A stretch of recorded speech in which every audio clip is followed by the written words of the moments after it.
Well, hello, everybody out there. We're doing another episode of Ask Autoline. We're still experimenting with how this all goes. That's why we're doing it later in the day than we've done previously. And so I think some of you watching already know the format. I'll kick off the discussion with some ideas I have. Then we're going to open it up to questions. We've already got a few left over from last week that I can get to. But you're free to ask me whatever you want to ask about. And I'll try my best to answer them. But here's what I want to get things going with. I think it's time for GM, Ford, and FCA to merge their powertrain operations together. Yeah, you heard me right. Combine all their engine and transmission work into a separate standalone company instead of each of them trying to do it on their own. Here's a couple of examples why I think they should do that. General Motors makes a 2-liter 4-cylinder engine. Ford Motor Company makes a 2-liter 4-cylinder engine. FCA makes a 2-liter 4-cylinder engine. I don't think anybody buying any of their cars really cares that much that each one of them builds their own individual 2-liter 4-cylinder engine. Why not combine that together and save a bundle of money? A couple of other examples. FCA makes a 2.4-liter 4-cylinder engine.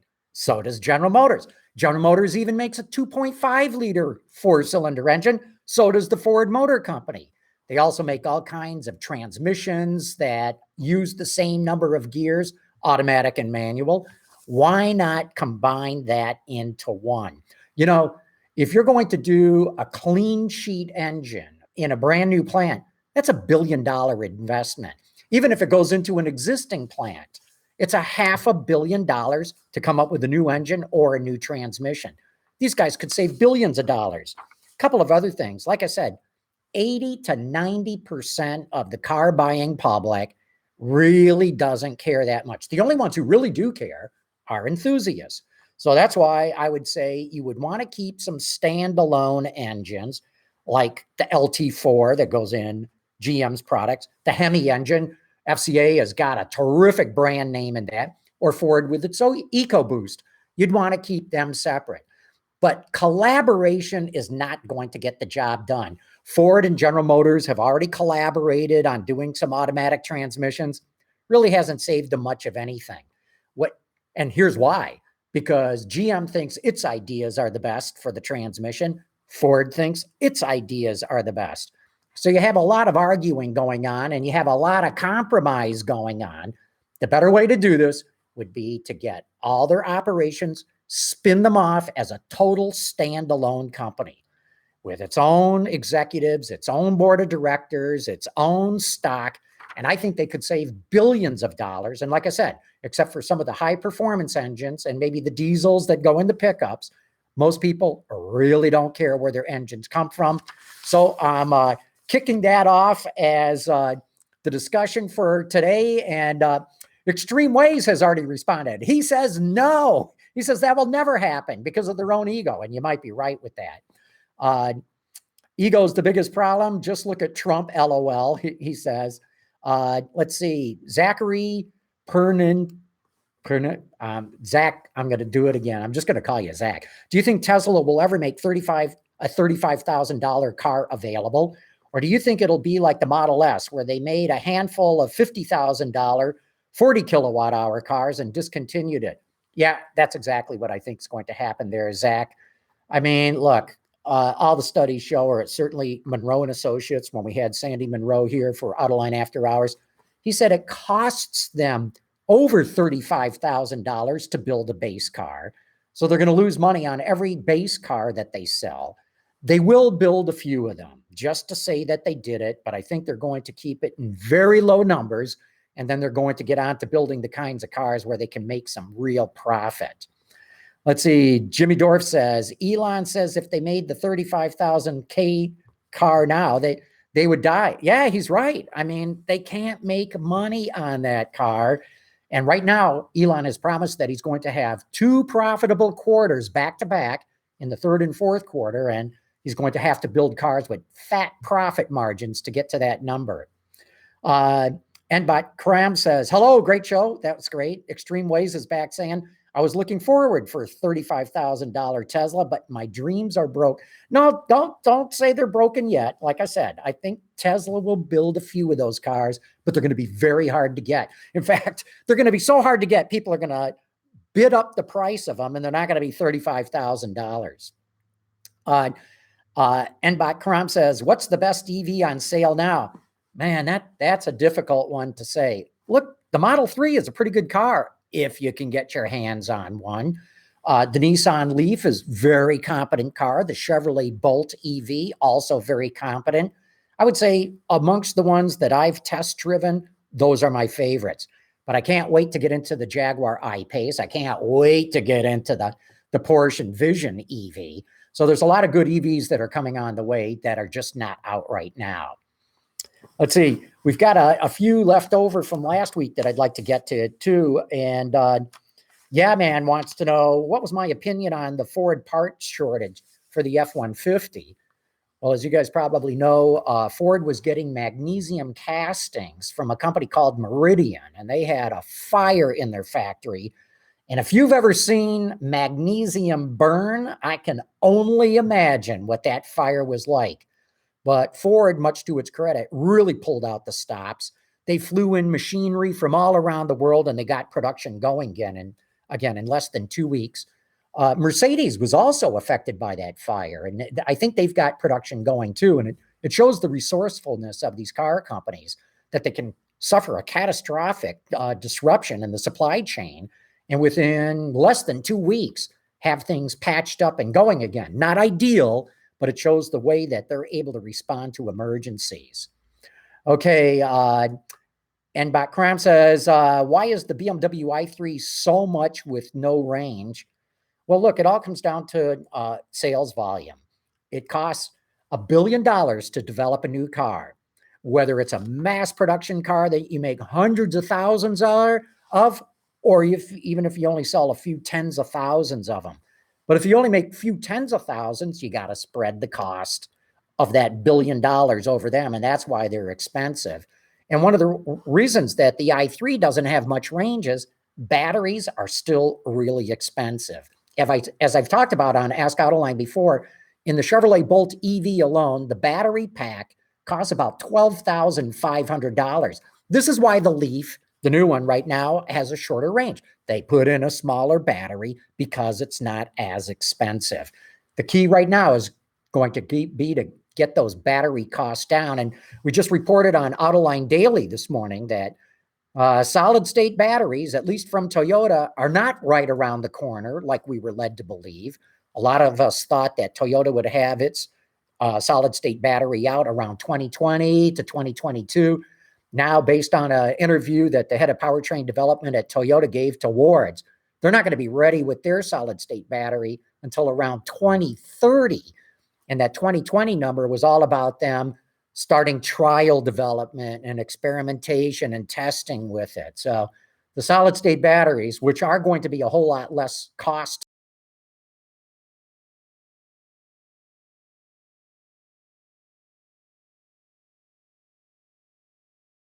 it's not great because Tesla is backed up on production and employees are in a hurry to assemble Model 3, and that causes to make quality. How true is that? I'm sure they're trying to rush through production, but here's the real problem. You have to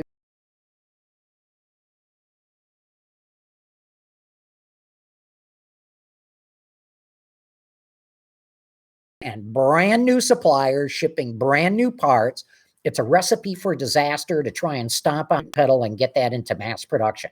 You have to start the process slowly so that everybody, the suppliers and the workers, learn how the process works before you can get really good quality. So in this case, Tesla probably has not been able to do the proper kind of training and not the proper kind of tryout. And it's getting reasonable quality of some of its cars, but that's through a lot of end-of-line repair. And boy, as a car company, you do not want to be doing end-of-line repairs. Very slow and very expensive. Better that you figure out how to do good, what they call first time through quality. So the first time through, anything goes through the process, whether it's components whether it's substructures, whether it's modules, or the final vehicle. The first time through should be perfect. And that's what you've got to concentrate on achieving, not sending stuff through to the end of the line where it gets repaired. That is like the worst way to run a plant. Let's see. Gary Morehouse says, thoughts on the new Chinese-owned Volvo Polestar? Yeah, very interesting. You know, Polestar was going to be Volvo's performance brand, but now they've sort of veered off and they're going to make Polestar the EV version of Volvo's. In fact, it's going to be a brand new brand that's related to but separate from Volvo. It's going to have very different styling, going to have different people working on it. We'll see how that works. I would have thought that they would have stayed with the Volvo brand, which is a very strong one, but they must have felt, or their studies showed, that they wanted a separate brand, in this case called Polestar, and those cars will only be electric. I'm not talking about hybrid electric. I'm talking about battery electric. Let's see. TechDoff says, love the show. Any estimate on the Ford Mach 1 price, if that's what they decide to call it? Can it compete with luxury brands if the price is too high? Great question as to where they'll price it. And getting back to the name, I believe they will call it the Mach 1. Number one, it's a great name. It really cements the idea that this new electric is going to be sort of like a Mustang, at least from a performance standpoint. But my guess is it's going to have to be in the $40,000, more like $50,000 price range if they're going to be able to make a profit on this thing. And based on the styling and the performance that they're going to offer, and with the name Mach 1, they should be able to get that kind of pricing. But obviously, the higher in price you go, the harder it is to sell these things in any kind of volume. But that's the reality of the early days of the electric car that we're still in right now. I don't care, 80 says, what would happen to the Ecoboost engines if the big three merged their powertrain operations? It seems to offer some significant advantages over what FCA and GM are offering. Well, yeah, look, I'm calling for them to merge their operations, their powertrain operations, and spin them off as a totally separate company. And at first, you would have to keep a lot of the same engines that are in production today. You would evolve this over time. So look, the Ecoboost brand name is definitely worth something. That engine is, you know, Ford charges a $2,000 premium just to get that Ecoboost engine. So that's where you could really keep that thing. What I'm talking about is in the future. For, you know, I gave the example of they all make 2-liter engines. Why should they each spend at least $500 million a piece to develop an engine that's going to be within fractions of, in terms of its dimensions of each other? So just on that one replacement 2-liter engine alone, I could see savings of $1 billion that they could spread across all three companies. That's just one engine that they could, I think, save $1 billion on when it comes time to replace it. So just imagine if you apply that to their entire powertrain operations, including transmissions. A lot of savings there. Let's see. Mohammed Amini says, is there any startup working on recycling batteries? Not to my knowledge. And this is a great issue that you raise, because right now, nobody knows how to recycle lithium-ion batteries for electric cars in volume and for a profit. The only company that I'm aware of in the United States right now is called Retrieve, and it's got a recycling facility in Ohio, Lancaster, Ohio, I believe. And they can recycle batteries, but they cannot do it in mass volume. And they only do it because they're subsidized by the companies, the car companies that are paying them to do so. In other words, there's no market demand for recycled batteries. Unlike steel, you can recycle the steel in cars all day long because there are companies out there that will buy that scrap from you. So you can make a profit recycling steel, and you can do it in mass volume. Right now, nobody knows how to do that with lithium-ion batteries, or at least there's no facility that I'm aware of in the world that can do that. Alexander Karabaitsa says, Car and Driver says that FCA is working on a new Viper.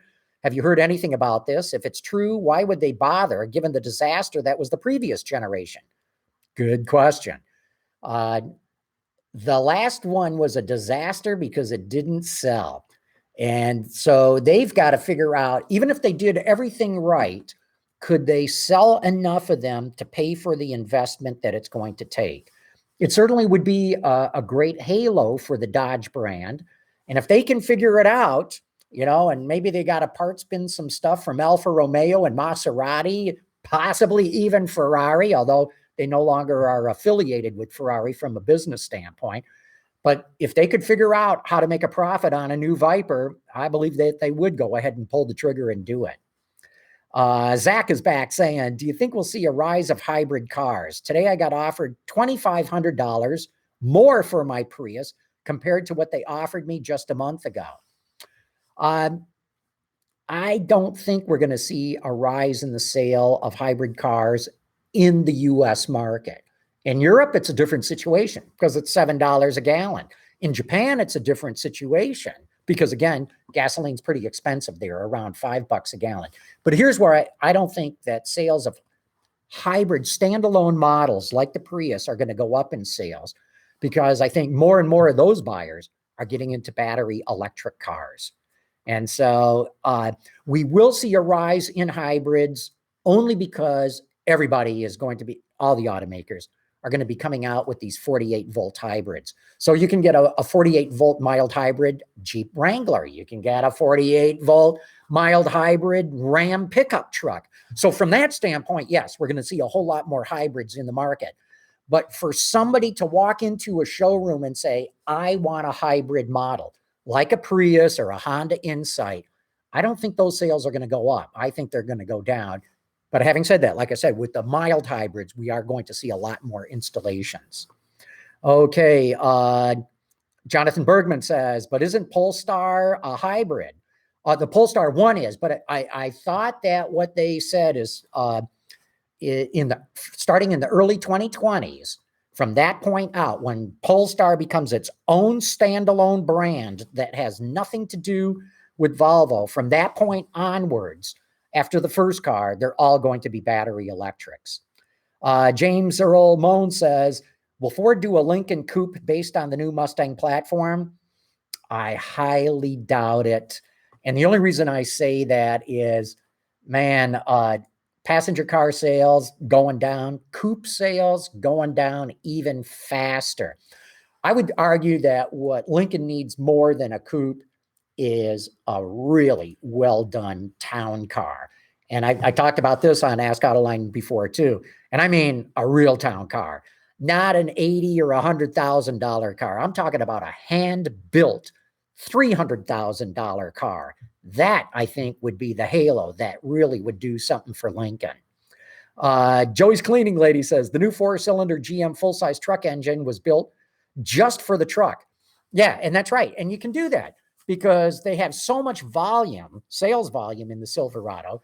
GM can afford to tool up a separate engine just for that. Although you watch, I'll bet it goes into more than just the pickups. I would expect to see that in some crossovers or certainly SUVs.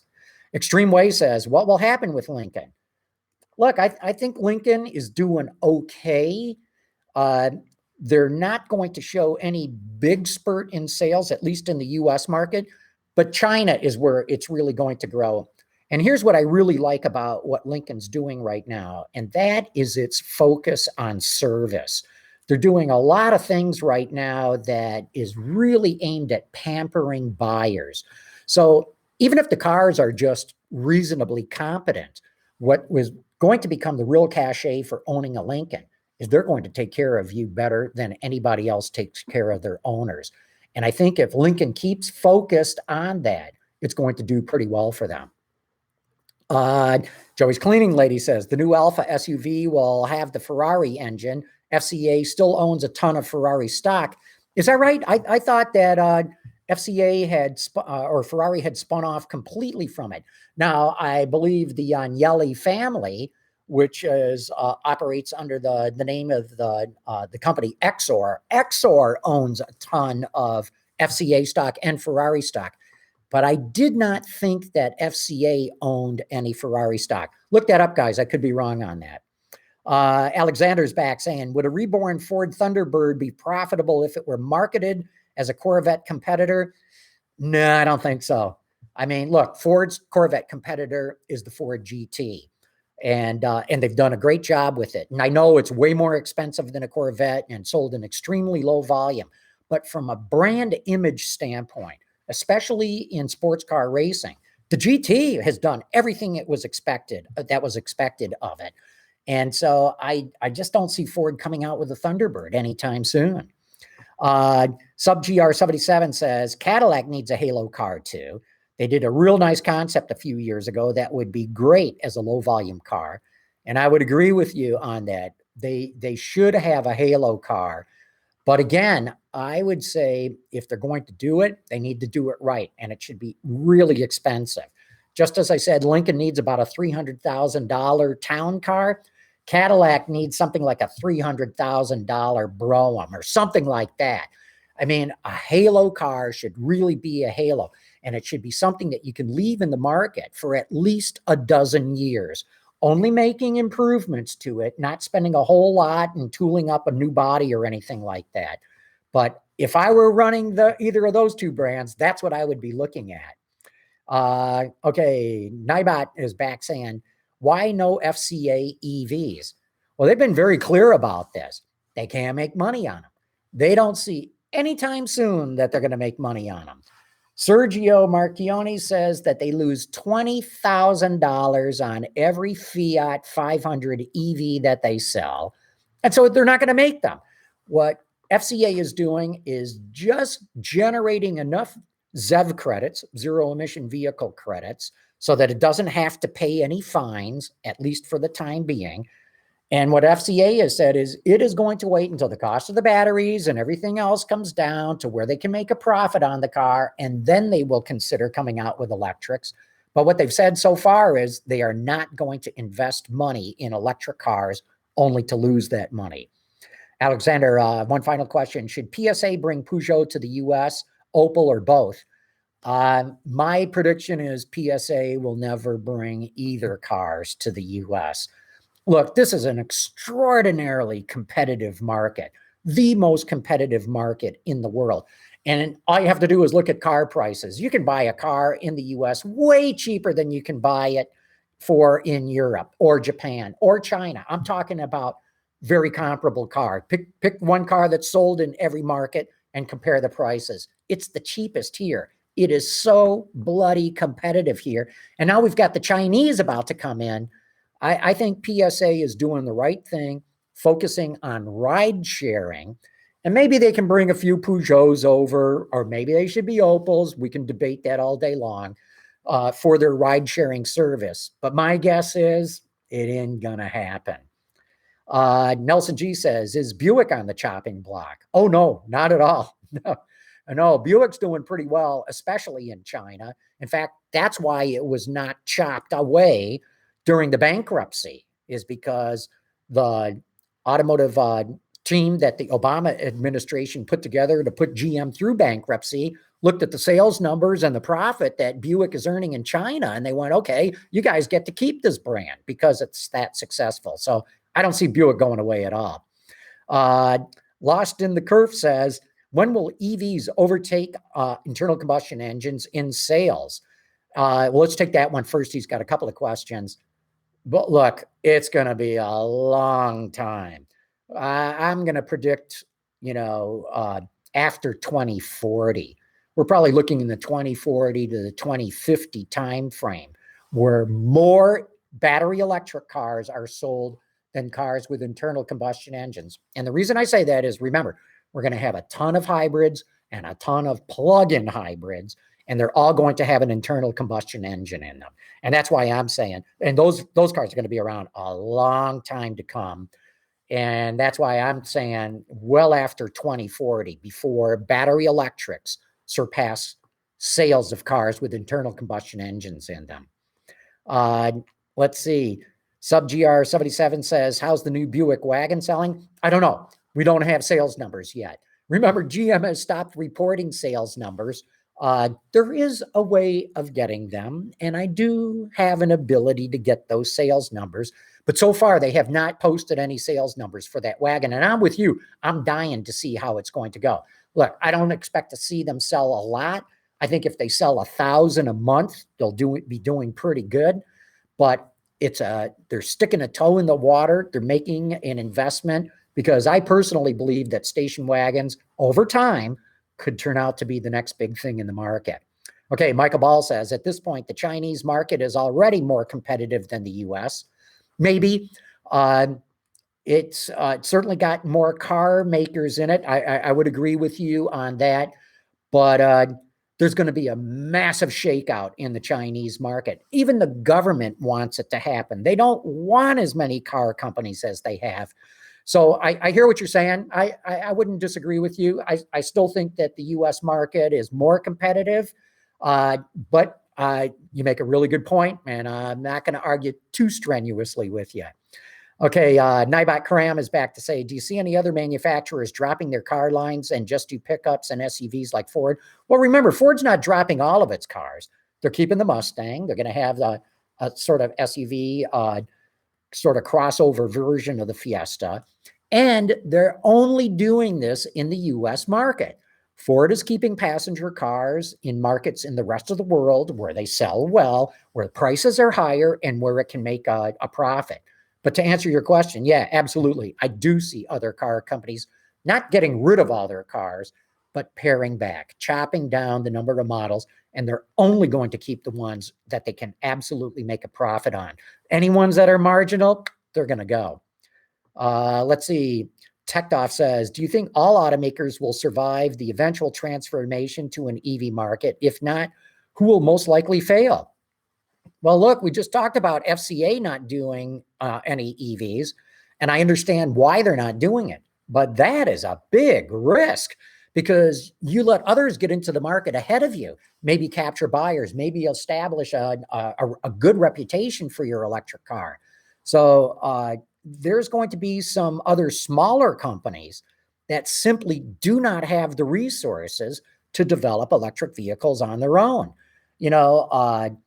Look at how Mazda and Subaru are running to Toyota to get just hybrid technology. They're going to have to run to Toyota to get electric vehicle technology at some point too. So the real risk is for smaller car companies that do not have the deep pockets to spend billions of dollars on R&D to come out with electric cars, especially when they're not going to make any money on them in the near-term future. So that's how I see it going with that. Extreme Ways wants to know, what will happen when gas goes up and all Ford trucks and SUV sales will drop? Well, Extreme Ways, here's what happens. If gas prices go up slowly, they don't seem to affect car sales that much, or the mix of what people buy. It's when gas prices go up very fast that people do react, and they react very quickly. And if gas prices continue to go up and go up very quickly, you're right. We're going to see a big drop in sales of SUVs and pickups, and we're going to see a rush into hybrids. And the only reason I say that is it happens every time. And we've seen this happen at least 3 other times.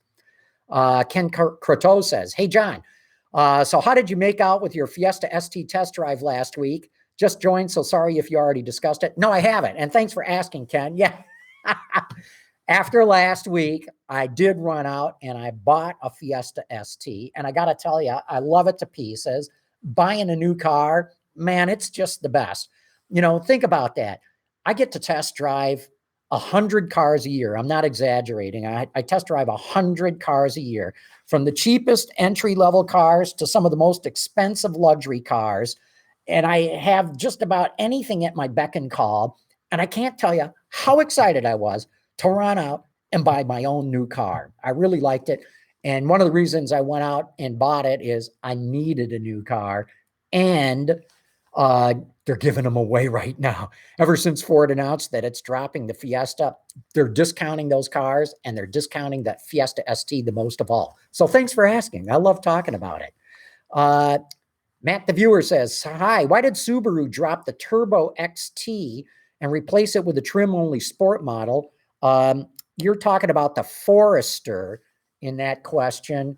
And I believe the only reason that Subaru dropped that trim line is not many people were taking it. I think it was something like 5% of the mix.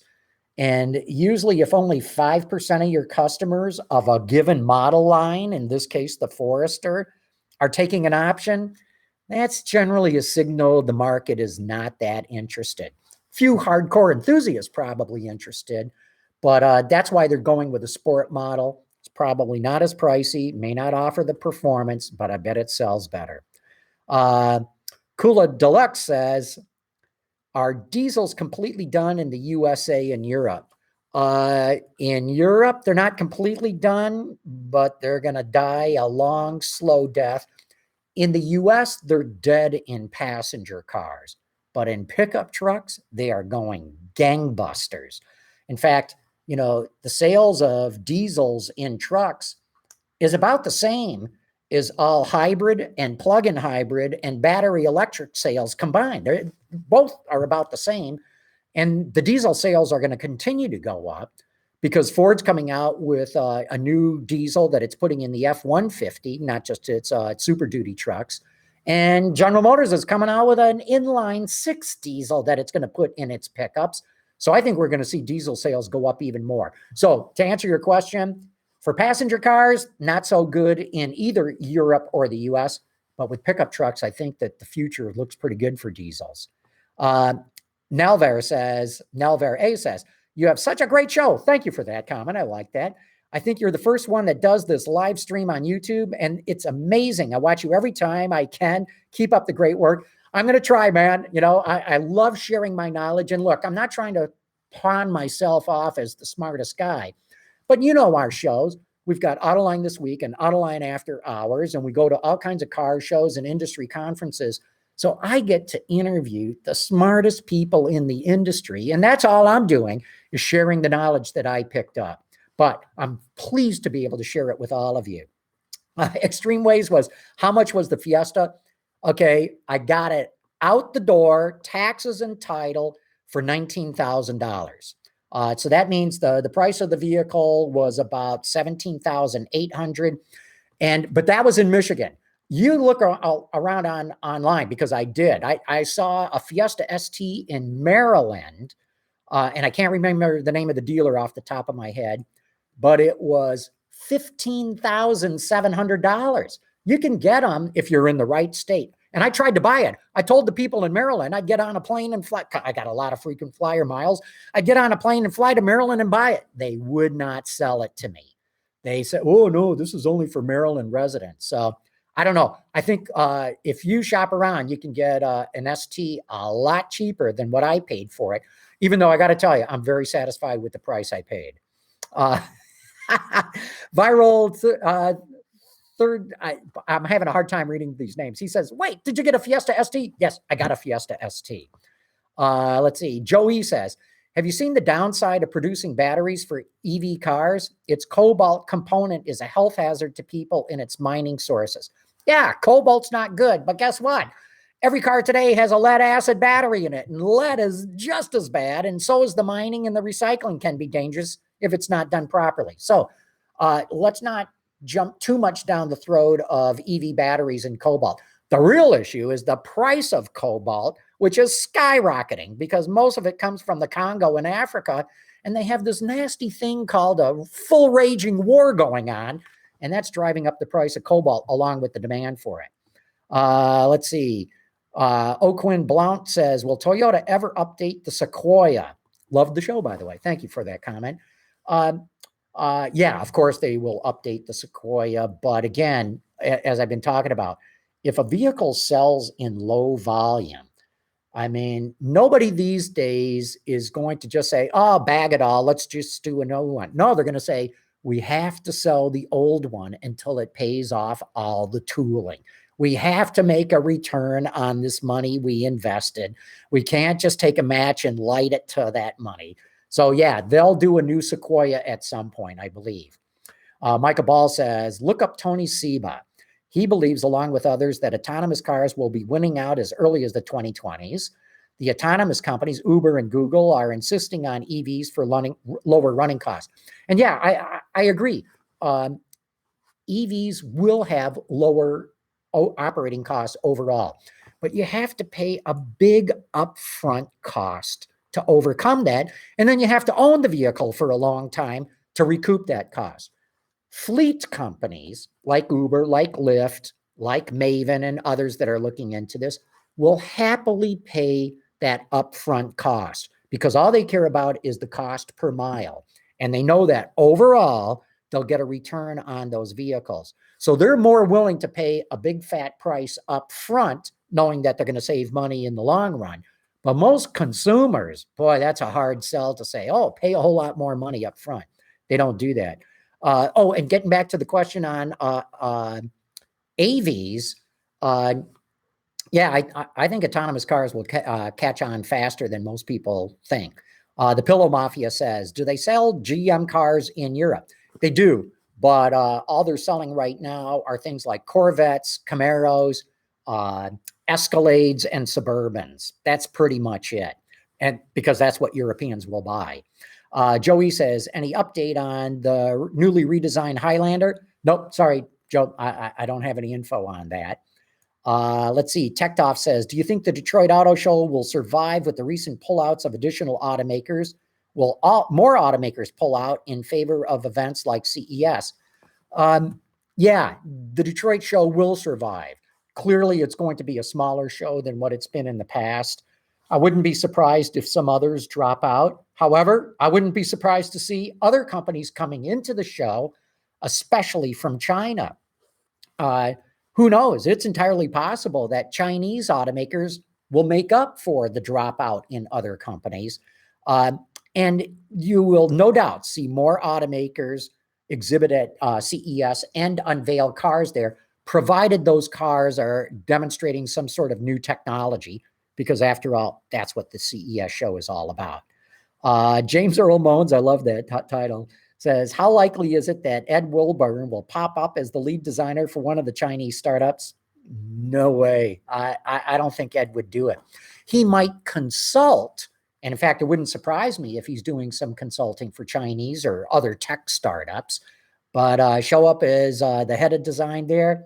No. He might have to give up his pension if he did, his General Motors pension if he did something like that. I don't think he'd ever do it anyway. Matt the viewer says, any thoughts on the Subaru Ascent? Thanks for the Forester comment. I think the Ascent is going to be a home run for Subaru. I mean, this is exactly what they need, a full-size 3-row SUV that they can make gobs of money on. They can take their existing customer base and move them up into that vehicle and make a lot more money off them. And maybe for the first time, bring in other buyers who have been looking for a 3-row, but Subaru never offered anything like that. So I think the Ascent's going to be a home run for Subaru. Nalver A says, what's your opinion about the new Cadillac XT4? Same thing we've been talking about. Cadillac needs a lot more crossovers in its lineup. And so, XT4, XT5, XT6, XT7, XT8, however many XTs they want to come out with, they need them in their showrooms, and they need them there yesterday.